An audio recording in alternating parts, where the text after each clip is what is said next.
To reflection one, God's desire to know you. God created us so that he could know us and we could know him intimately. Have you ever had an opportunity where you were inviting company over and you wanted everything to be just perfect when they arrived so that you could just pause and rest and enjoy your time with them? And as you checked each thing off your list, you would say, that's good, and go on to the next. And your anticipation would just build until they finally arrived and you got to pause and enjoy your time with them. That's what I look at Genesis 1 and 2 as, a time where God was preparing for us to arrive here on earth, and he would get to have fellowship with us. If you know me at all, you know that I truly believe that everything God created in the physical is to help us understand him, our relationship with him, and what is going on in the spiritual realm. So we see at the beginning that darkness was on the earth, and then God said, let there be light. And I truly believe that is to show us the difference between Satan and God. And then God goes on to, in the first 3 days, to build the firmament, to divide the waters, to have all the vegetation and anything that we would need to survive. And I just think that is just so neat. And then God goes on to create the physical lights, where you would have the sun, the moon, and the stars. And they had their purpose to show us exactly the difference between light and darkness, to be able to have seasons. And we just love our seasons because they truly just show us God and how our life can revolve in different ways, to have some cold times and times where there's new growth, and just that time where we get to pause and enjoy God's beauty and goodness. And then times when things kind of fall off and we need to go into that transition into newness. And so just everything that we have about creation is God.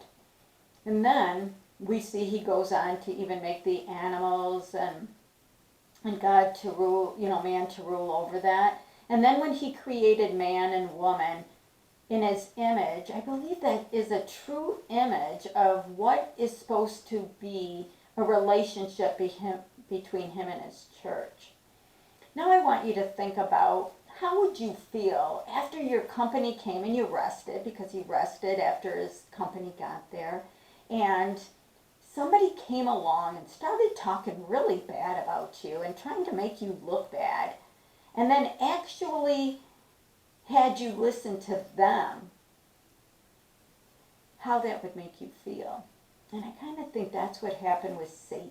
Satan came in and made God look very bad and wanted man just to go off on his own and not to believe what God had said. He even said lies about him.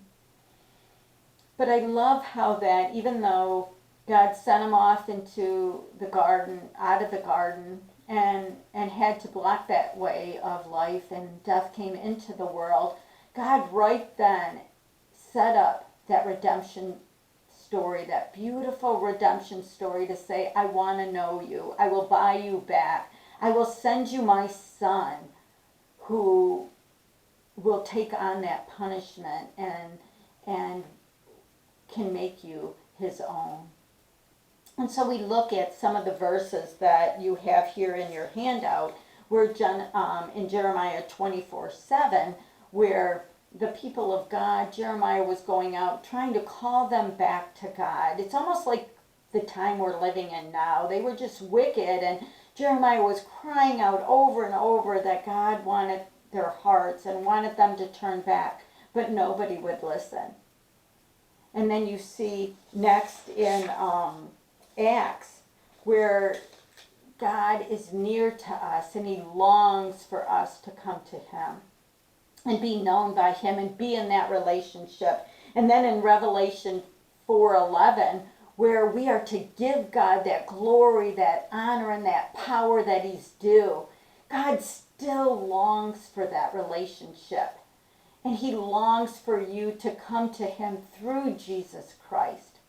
And so I want you to pause and I want you to think about where you are with God. Are you willing to allow him to hold your heart, to have your heart, to buy back that position that is rightly his that Satan tried to steal?